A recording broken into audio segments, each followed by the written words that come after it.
panghaharas ng Chinese vessels sa West Philippine Sea.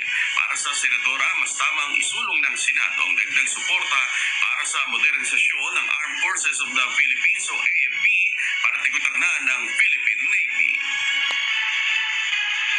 Hindi po gawing excuse yan. Ang isang tingin ko hindi tamang policy direction na gawing mandatory ang ROTC kahit sa mga mamamayan natin na hindi naman yon ang paraan nila para magsilbi kay inang bayan.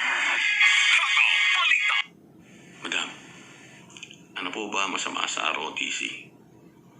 Ano po ba ang masama na mas turuan natin ang ating mga kabataan na mas mahalin ang inang bayan at laging maging handa?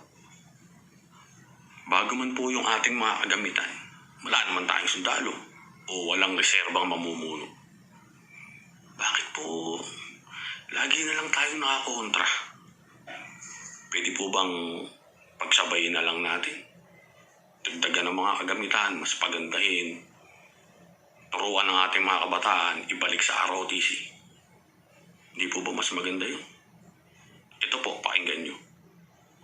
Madadaig natin yung panggugulo ni Satanas, yung mga negative thinking, yung mga kawalan ng tiwala, yung mga kawalan ng direksyon sa buhay. Ang sabi sa 4:7 ng Santiago, pasakop nga kayo sa Diyos, datapwat magsisalangsang kayo sa Diablo at tatakas siya sa inyo.